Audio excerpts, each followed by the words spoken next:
Hello बच्चों, कैसे हो आप सभी लोग। आई होप आप सभी पढ़ाई में लगे होंगे। तो बच्चों, क्या आपको इसका पीडीएफ नोट्स चाहिए? अगर पीडीएफ नोट्स चाहिए लेक्चर का, तो इसी वीडियो के डिस्क्रिप्शन में दिया हुआ है। उसमें कलर में नोट्स लिखे गए हैं, ठीक है। और सबको सिस्टेमेटिक तरीके से परिभाषा को, इसकी जो संरचना है, ठीक है ना, इसका जो इंट्रोडक्शन है, इसकी कार्यविधि है, सबको सिस्टमेटिक वे में लिखा गया है, बिल्कुल स्टेप बाय स्टेप, ठीक है ना। जिससे आपको याद करने में बहुत ज़्यादा आसानी होगी, ठीक है ना। जो हमने किया था अपने टाइम में, वही मेथड मैंने इसमें यूज किया है। आप एक बार इसे डाउनलोड करके देखिए, कितना इजीली शॉर्ट वे में लिखा गया है। जैसे मैं पढ़ाऊँगा सेम ऐसा ही लिखा हुआ है, ठीक है। तो सबसे पहले हमें एक चीज़ ध्यान देनी है कि दृष्टकारी क्या होता है, ठीक है। दृष्टकारी क्या होता है ये हमें पता होना चाहिए। दृष्टकारी को इंग्लिश में बोलते हैं रेक्टिफायर, जैसे हम कह सकते हैं निर्देशन, ठीक है ना। निर्देशन का मतलब है कोई आदमी पहले से काम पे लगा हुआ है, उसे हम कोई निर्देश करते हैं कि भैया तुम्हें ये काम ऐसे करना है, तो वो का आदमी फिर क्या है, इसी तरीके से वो काम करने लग जाएगा। इसका भी मतलब जस्ट ऐसा ही है कि जैसे इसमें इसके लिए जिस कार्य के लिए इसको यूज किया जा रहा है, तो वैसे ही ये कार्य करना चालू करता है, ऐसे ही कार्य करता है। अब इसका उपयोग कहाँ होता है, अगर हमें उपयोग के बारे में पता है तो ये प्रैक्टिकली आपको बहुत दिन तक याद रहेगा, ठीक है ना। आपके घर में रेडियो, टेलीविज़न वगैरह जो भी होते हैं, उनमें इनका यूज किया जाता है। आपके घरों में जो टीवी होते हैं, कहने को तो उसमें बाहर से एक एसी, जिसे हम बोलते हैं अल्टरनेटिव करंट, ठीक है, प्रत्यावर्ती धारा या आवर्ती धारा जिसे हम बोलते हैं, ठीक है ना, उसमें एसी जाती है। लेकिन उसके अंदर ये लगा हुआ होता है पीएन संधि डायोड, एक पूर्ण तरंग दृष्टकारी के रूप में कार्य करता है और एक डीसी बना करके टेलीविजन या रेडियो वगैरह को ये देता है, जिससे उनमें लगातार सतत करंट पहुंच सके। बात सही में आई होगी। तो दृष्टकारी क्या होता है, आपकी समझ में ये चीज आगे होगी। देखिए, दृष्टकारी जो होता है प्रत्यावर्ती, ठीक है ना, प्रत्यावर्ती धारा को दिष्ट धारा में क्या करता है, बदलने की क्रिया को तो क्या कहते हैं, हम दिष्टकरण कहते हैं। बात समझ में आई होगी। तथा इस क्रिया में प्रयुक्त जो उपकरण प्रयुक्त हो रहा है उसे हम बोलते हैं दिष्टकारी, ठीक है ना। उसे क्या बोलते हैं हम, दिष्टकारी। इसीलिए इसको क्या बोला गया है यहाँ पर, रेक्टिफायर। ये निर्देशन देता है। बात समझ में आई होगी ये। अब हम बात करते हैं इसकी। देखिए, इसके बारे में तो आपको पता ही होगा ये क्या है। यहाँ पर एक उच्चाई ट्रांसफार्मर है, इसके बारे में जरूर आपको पता होना चाहिए कि उच्चाई ट्रांसफार्मर क्या काम करता है। देखिए, उच्चाई ट्रांसफार्मर क्या करता है, एक तो इसकी पहचान क्या है, उच्चाई ट्रांसफार्मर को हम पहचानेंगे कैसे। इसकी जो प्राथमिक कुंडली होती है, इसको हम मान लेते हैं पी। प्राथमिक कुंडली में फेरों की संख्या कम होती है। आप देखो, ये बहुत यहाँ से यहाँ तक इसकी लेंथ काफी ज्यादा है, बड़ा है ये, लेकिन इसकी लेंथ कम है। तो इसका मतलब है इसमें चक्कर जो है ये घूम रहा है, ये क्या होंगे, चक्कर इसमें कम होंगे, इसमें ज्यादा है। यही बात आपको ध्यान रखनी है। प्राथमिक में कम है और द्वितीय कुंडली में फेरों की संख्या ज्यादा है। उच्चाई ट्रांसफार्मर इसमें यूज किया गया है। लेकिन ट्रांसफार्मर तो क्या करता है, वोल्टेज को क्या करता है, निम्न वोल्टेज को उच्च कर देगा। उच्चाई ट्रांसफार्मर यही काम करेगा, वोल्टेज उच्च करने का, ठीक है ना। वोल्टेज मतलब विभव, विभव को क्या करेगा, वो बढ़ा देगा। लेकिन जो ये डायोड लगे हुए हैं, ये क्या काम करते हैं, इनके बारे में हमें पता लगाना है। अगर हम इनको हटा दें तो आउटपुट में क्या बनेगी, वहां एसी ही निकलेगी, डीसी नहीं निकलेगी। तो यहां से अगर हम एसी चल रही है, तो हमें यहां पर क्या चाहिए, आउटपुट पे यहाँ डीसी चाहिए। क्या चाहिए हमें, यहाँ पर डीसी चाहिए। तो इसलिए हमने इन दोनों को यहां पर लगाया गया है, ठीक है ना। आपको पता होगा कि जो अल्टरनेटिव करंट होता है उसका एक चक्र पॉजिटिव तो दूसरा चक्र नेगेटिव, क्योंकि यहाँ देखो आप नेगेटिव का साइन लगा हुआ है, यहाँ पॉजिटिव का साइन लगा हुआ है। ऊपर वाला चक्र क्या होगा, पॉजिटिव, और नीचे वाला चक्र क्या होगा, नेगेटिव, ठीक है। तो दो चक्रों में इस तरीके से चलती है। इसका मतलब है प्राथमिक कुंडली में जब हम प्रत्यावर्ती धारा इसमें प्रवेश कराएंगे, तो इसका मतलब है इसमें जो ये वाली जो धारा है, क्योंकि ये टाइम के सापेक्ष क्या होती है, बदलती है। t/2 t ले लेंगे यहाँ पर, और यहाँ पर भी t/2 और यहाँ पर t, ठीक है ना। आधा चक्र के लिए कितना हो गया, t/2 टाइम। और टाइम के अकॉर्डिंग क्या होती है, प्रत्यावर्ती धारा बदलती है। सबसे पहले हम इसकी संरचना के बारे में बात करेंगे, जब इसकी कार्यविधि के बारे में बात करेंगे। पीएन संधि डायोड पूर्ण तरंग दृष्टकारी के रूप में क्या कार्य करता है। इसमें जो निवेशी वोल्टेज होता है ना, इसमें जो निवेशी वोल्टेज होता है, निवेशी वोल्टेज के दोनों चक्रों के द्वारा एक ही दिशा में करंट प्रदान करता है। क्या करता है, दोनों निवेशी वोल्टेज के दोनों अर्ध चक्रों को एक ही दिशा में प्रदान करता है। क्या करता है? दोनों को एक ही दिशा में प्रदान करता है। इसमें D1 और D2 दो डायोड लगे होते हैं। ठीक है, दो डायोड कौन कौन से हैं? यहाँ इसको D1 मान लेंगे और इसको मान लेंगे हम D2। ठीक है, तो D1 और D2 क्या काम करते हैं पहले से हम कंप्लीट कर लेते हैं। ये इसका P क्षेत्र है, ये N क्षेत्र है, ये P क्षेत्र है, ये N क्षेत्र है। ठीक है, तो D1 और यहां पर एक मिनट, ठीक है, एक मिनट, यहां पर D2 हो गया है। ठीक है, तो D1 और D2 क्या काम करते हैं? D1 D2 ये काम करते हैं कि अब देखो वोल्टेज बढ़ाने का काम तो यहाँ पर उच्चाई ट्रांसफार्मर कर रहा है कि निम्न वोल्टेज जरा तो उच्च वोल्टेज कर देगा। ठीक है, लेकिन जो D1 D2 क्या काम करते हैं? D1 D2 का एक काम होता है, जो निवेशी वोल्टेज होते हैं, ये वाला निवेशी वोल्टेज है, इसका पहला आधा चक्र प्लस है, दूसरा आधा चक्र माइनस है, तीसरा आधा चक्र फिर प्लस है, फिर चौथा ये क्या है? माइनस है। तो ये करता क्या है कि जो पहला वाला D1 है, पहला वाला जो D1 है, पहले आधे चक्र का दृष्टिकरण करता है, और जो दूसरा D2 डायोड है, ये दूसरे आधे चक्र का दृष्टिकरण करता है।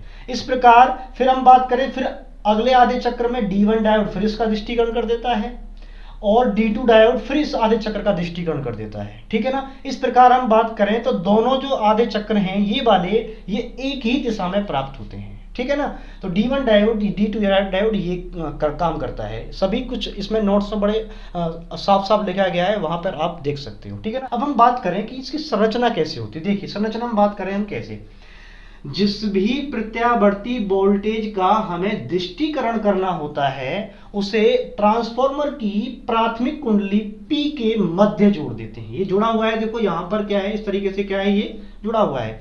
जिस भी प्रत्यावर्ती वोल्टेज का हमें दृष्टिकरण करना होता है, ट्रांसफॉर्मर की प्राथमिक कुंडली के मध्य, क्या ये प्राथमिक कुंडली है, तो इस प्राथमिक कुंडली के मध्य क्या कर देते हैं, उसको जोड़ देते हैं। ठीक है, अब हम बात करते हैं ट्रांसफॉर्मर की जो द्वितीयक कुंडली होती है।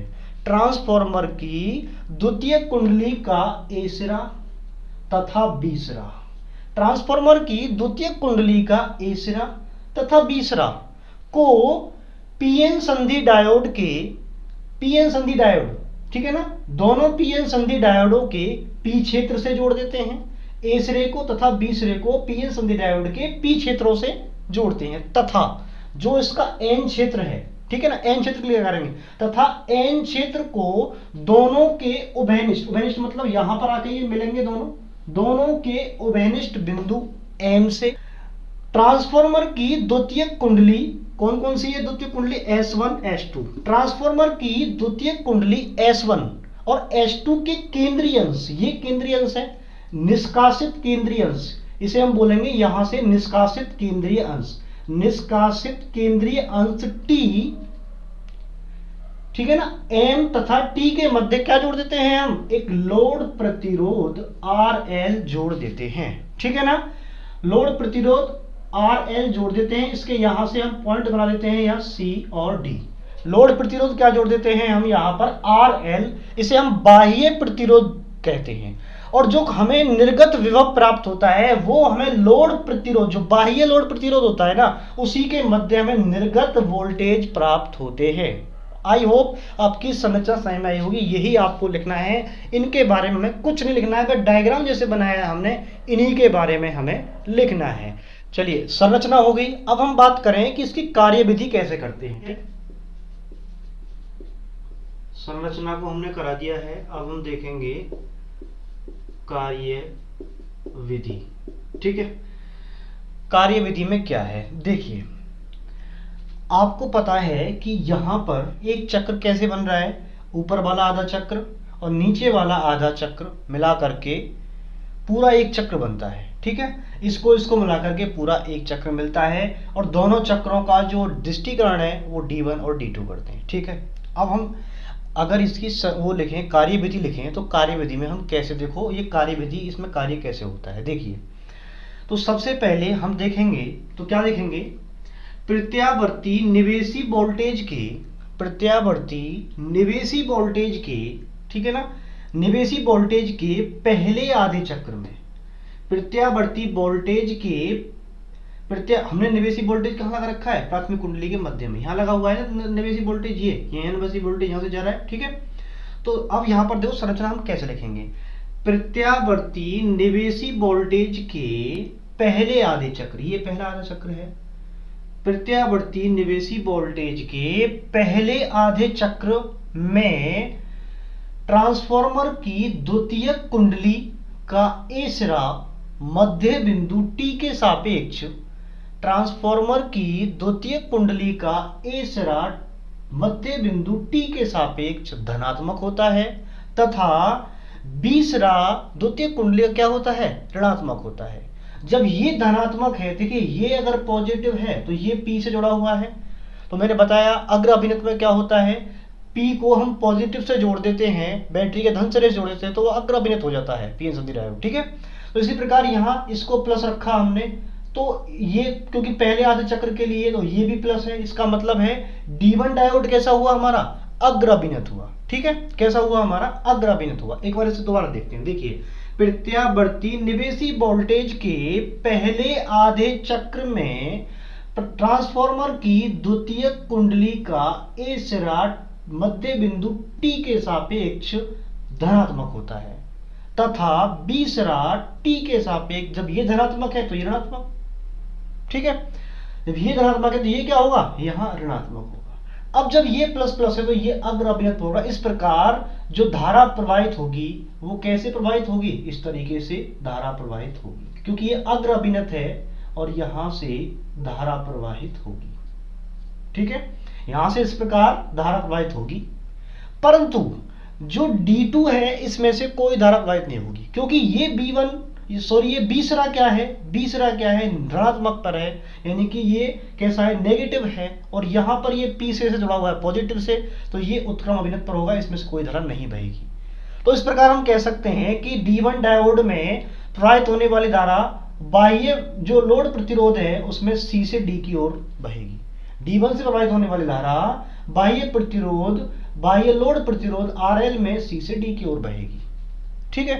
परंतु प्रत्यावर्ती निवेशी वोल्टेज के दूसरे आधे चक्र, ये पहला आधा चक्र है, ये दूसरा आधा चक्र, दूसरे आधे चक्र, क्योंकि इसको यहां से और यहां तक मिलाएंगे तो पूरा एक चक्र होता है और इसका टाइम कितना है, T, ठीक है। तो अब हम लिखेंगे दूसरे आधे चक्र में प्रत्यावर्ती निवेशी वोल्टेज के, इसको मैं मिटा देता हूं, ये आपको डायग्राम में नहीं बनाना है, ठीक है, समझने के लिए करा था मैंने ये। तो प्रत्यावर्ती वोल्टेज के दूसरे आधे चक्र में ट्रांसफॉर्मर की द्वितीयक कुंडली का, अब क्या उसे उल्टा कर देंगे, ट्रांसफॉर्मर की द्वितीयक कुंडली का ए सिरा टी के सापेक्ष ऋणात्मक होता है। कैसा होता है, अब ये ऋणात्मक होता है, परंतु बी सिरा मध्य बिंदु टी के सापेक्ष कैसा होता है, धनात्मक होता है। जब ये धनात्मक तो D2 जो हमारा डायोड है ये कैसे अभिनत पर होगा, अग्र अभिनत पर होगा। इस प्रकार इसमें से धारा बहेगी, ठीक है, इस प्रकार इसमें से धारा बहेगी, बात सही होगी। इस प्रकार इसमें से क्या होगी, धारा बहेगी, ठीक है।